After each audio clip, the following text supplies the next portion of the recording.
More than 5 decades have passed since humans last voyaged beyond low Earth orbit. Between 1969 and 1972, NASA's Apollo missions carried 12 astronauts to the lunar surface, with Apollo 17 marking the final chapter of that era in December 1972. It's now been more than 53 years since humans last set foot on the moon. At long last, NASA's Artemis program is reigniting that legacy. Named for Artemis, the twin sister of Apollo in Greek mythology, this new lunar initiative aims not merely to visit the moon briefly, but to establish a sustained human presence there, harnessing the moon's resources and using it as a proving ground for technologies needed to reach Mars. Artemis I, NASA's uncrewed test flight in late 2022, proved the core systems by sending the Orion spacecraft on a 25-day journey around the moon and back, traveling over 2.25 million kilometers and enduring the harsh realities of deep space. With that success in hand, Artemis II will be the program's first crewed mission. As early as April 1st, 4 astronauts, Commander Reed Wiseman, pilot Victor Glover, mission specialists Christina Koch and Jeremy Hansen, will launch for a high-stakes lunar flyby, testing and validating the hardware with human passengers.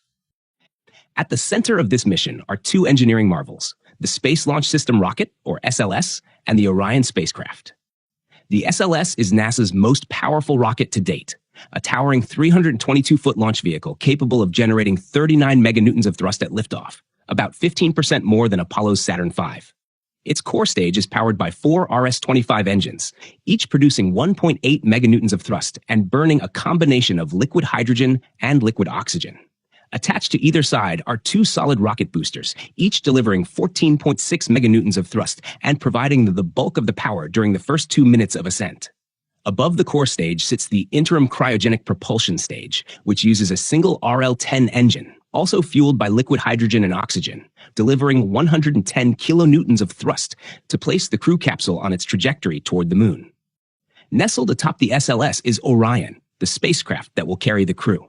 Orion is a capsule-shaped vehicle, reminiscent of Apollo, but vastly more advanced. With a crew module that provides about 9 cubic meters of habitable space, roughly the size of a small van, comfortable for 4 astronauts. It houses advanced digital flight controls, a glass cockpit interface derived from modern commercial airliners, onboard computers, and backup manual controls in case of emergency. It also contains the full life support system, managing air, water, temperature, and waste, along with storage space and personal accommodations. The engineers have also built a robust heat shield beneath the crew module, made from coat, an ablative material specially designed to absorb and carry away extreme heat. This heat shield protects Orion during the fiery reentry to Earth when the capsule plunges back through the atmosphere at tremendous speed. Under Orion is the European Service Module, built by the European Space Agency. The Service Module is the powerhouse of Orion. It has the spacecraft's main engine and 8 smaller thrusters, fuel tanks, and the 4 large solar arrays that generate electricity. It provides in-space propulsion and carries consumables such as water, oxygen, and nitrogen needed for life support. On top of the crew module is the Launch Abort Tower, a safety system designed to instantly pull the capsule and crew away from the rocket in case of a serious problem during launch or ascent. With the hardware set, let's walk through the Artemis II mission profile, a meticulously planned 10-day odyssey that begins at Kennedy Space Center's Launch Complex 39B in Florida. At liftoff, the SLS unleashes its 4 main engines and twin solid boosters, propelling Orion, carrying the 4 Artemis II crew members inside, skyward with brute force. Within 2 minutes, the solid boosters separate, and about 6 minutes later, the core stage burns out and detaches, leaving the upper stage to propel and circularize Orion into an initial low Earth orbit, the first step on its journey to the moon. Once in orbit, Orion will separate from the upper stage, and the crew will check out Orion's systems, such as verifying life support functioning and communication systems, to ensure all is nominal before departing for the moon. After about 2 days in Earth orbit, Orion's European Service Module will ignite its main engine one final time to perform a translunar injection burn. This firing will place Orion on its course toward the moon. This mission uses a free return trajectory, a built-in safety path that uses the moon's gravity to swing Orion back toward Earth without requiring a major engine burn. So, even if a propulsion issue occurred mid-journey, the spacecraft would naturally return home along this curved path around the moon. Once on the translunar course, Orion will be coasting for about 4 days toward the moon. As it approaches, its path won't take it into low lunar orbit like past missions, but instead on a much more distant trajectory. For comparison, NASA's Lunar Reconnaissance Orbiter circles the moon at an altitude of about 50 kilometers, mapping the surface in fine detail.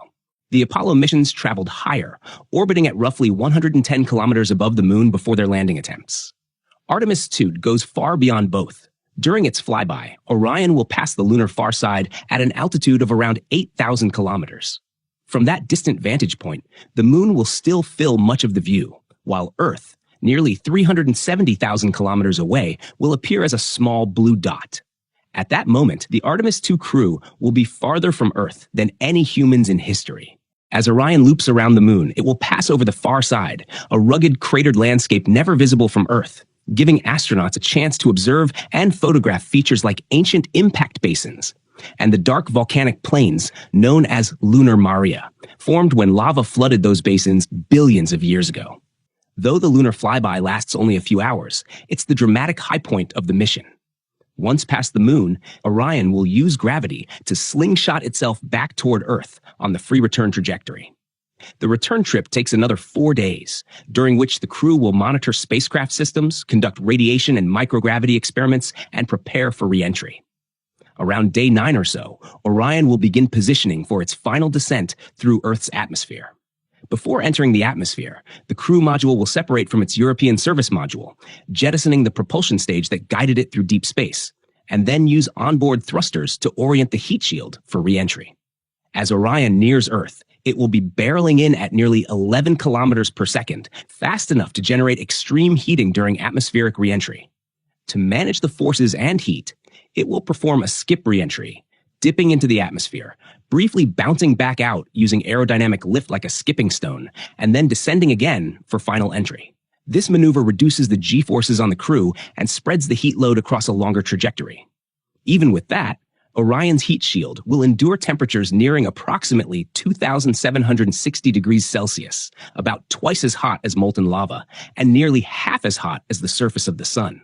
It's one of the most intense re-entry environments ever experienced by a crewed spacecraft. As Orion descends into the lower atmosphere, it begins deploying its parachute system in stages. First, small drogue parachutes deploy to stabilize and slow the capsule, followed by 3 massive main parachutes that gently lower it toward a targeted splashdown in the Pacific Ocean off the coast of California. There, U.S. Navy and NASA recovery teams will retrieve the capsule and crew, bringing their 10-day journey around the moon to a close. To keep Artemis II connected across its journey, NASA will rely on both the Near Space Network and the Deep Space Network. These two systems, with relay satellites and antennas spread across the globe, will coordinate to deliver communications and navigation through every phase of the mission. Handovers between networks are managed from Mission Control at Johnson Space Center in Houston, ensuring Orion stays connected as it heads to the moon. While in low Earth orbit, Orion and the SLS will use the Near Space Network. But after the translunar injection, the Deep Space Network takes over, guiding Orion through its journey around the moon. The crew will remain in near constant contact with Earth, except during a planned blackout when Orion passes behind the moon.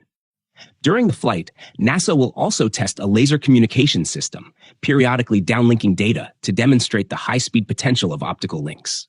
Whether sent by radio or laser, Orion will transmit voice, imagery, video, and spacecraft health data, all of it processed, compressed, and handled by ground systems on Earth.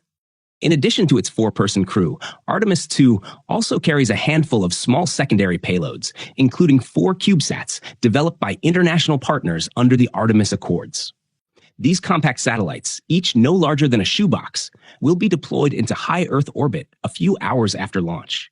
Their missions vary, but most are focused on studying the radiation environment around Earth, testing advanced materials, and demonstrating communication and navigation technologies for future deep space exploration. Speaking of the crew, Artemis II represent a blend of experience and history-making diversity. Commander Reed Wiseman is a U.S. Navy aviator and veteran astronaut who spent over 165 days aboard the ISS in 2014 and later led NASA's astronaut office, overseeing flight operations and crew leadership.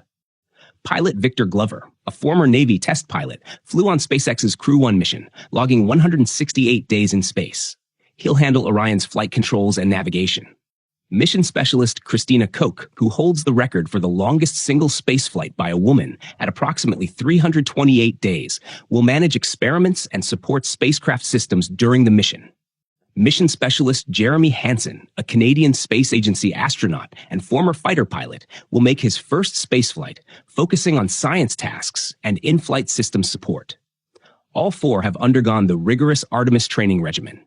They have logged thousands of hours in the Orion simulators, practicing systems procedures, emergency drills, high-G centrifuge sessions, and underwater spacesuit practice. They've rehearsed every phase of the mission, from launch procedures to ocean recovery, using full-scale mock-ups of the SLS and capsule. Collectively, they're the most thoroughly prepared astronauts for a lunar mission since the Apollo era. On launch day, they'll suit up, travel to Launch Complex 39B, ride the elevator up the mobile launch tower, and board the Orion spacecraft atop the SLS rocket, as ground teams complete final closeouts and the countdown enters its final hours. If all goes to plan, Artemis II will launch on April 1st, sending 4 astronauts on a 10-day journey around the moon before safely returning to Earth. The next step, Artemis III, currently targeted for mid-2027, will no longer attempt a lunar landing as previously planned. Instead, under the revised mission architecture, it will focus on testing critical technologies in low Earth orbit, including docking and operational integration of Orion with one or both commercially developed lunar landers, namely SpaceX Starship Human Landing System and Blue Origin's Blue Moon. These demonstrations are essential to validate mission-critical procedures before committing astronauts to a surface mission. The first crewed lunar landing of the Artemis program is now expected to occur with Artemis IV in early 2028, targeting the moon's south polar region, marking the transition into sustained surface missions that will continue with later Artemis flights. Altogether, Artemis isn't just about returning to the moon, it's about building a future there, establishing a sustainable presence, enabling a lunar economy, and preparing for humanity's first steps on Mars in the 2030s. With Artemis II, we're about to witness the next giant leap in exploration, one that reaffirms our role as explorers of deep space. If you're excited to follow this journey, be sure to like, comment, share, and subscribe, because this is only the beginning.